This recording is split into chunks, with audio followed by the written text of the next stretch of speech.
We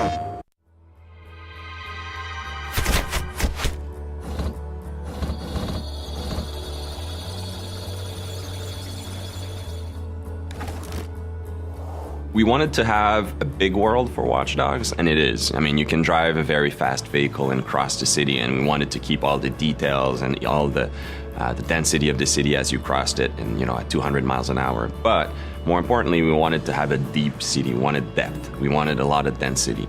If you go in any street corner in Chicago or in a major city, there's a lot of things happening around you, and we want to preserve all of that within Watch Dogs. Make sure that the city reacts to everything you're doing, and that we preserve that detail that is so unique to a modern city in North America.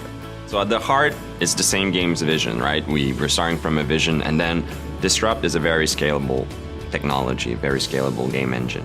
So what we're doing is we're preserving the game experience, but if you play Watch Dogs on the PlayStation 4, we want to make sure that we use all of the console's capability.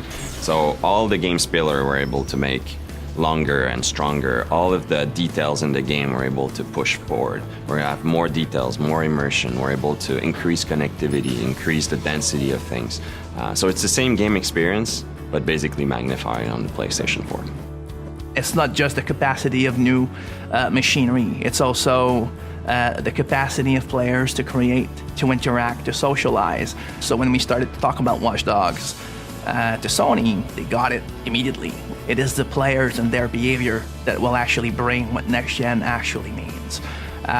We're starting to make a machine that has to acknowledge how our society work, how our people interact with each other, how they play with each other. One of the things that we realized when we look at the PlayStation 4 is I think a lot of the things driving decisions for Sony were in line with some of the decisions that we were taking on Watch Dogs. I mean, Watch Dogs, one of our core pillars is connectivity. The first layer of it is the main character can connect to his whole environment. He can control the city, hack into any computer.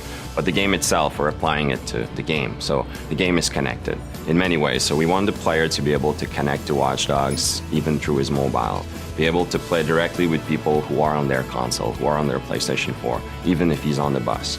Basically being able to be attached to our game world, even when he steps out of the living room. We are definitely in Watch Dogs exploring very new way of expressing what online could be, what it means to be connected, especially in a game where connectivity is at the heart of it. We want the player to be surprised when he meets other players. We want him to be able to go from single player to multiplayer without having to go through a lobby, to menus, to various game settings.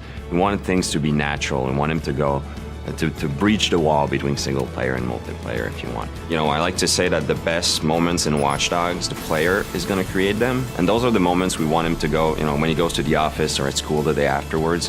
We want him to, talk about it with his friends, right? Well, now if we're able to share a clip of that, it's even more concrete. It's your clip. You created that wow moment, and you can share a video of it. I feel like games are there to enable people to create, to think, to wonder. It's a lot more than just pressing buttons. Like, people need to never forget that when the player plays a game, his brain is extremely active, and he should be creating and filling the gaps as he plays. And I think that new machines like the PS4, their job is always to recognize that and give more power for a reason, like just provide more possibilities so that we can constantly grow that form of entertainment and make it better.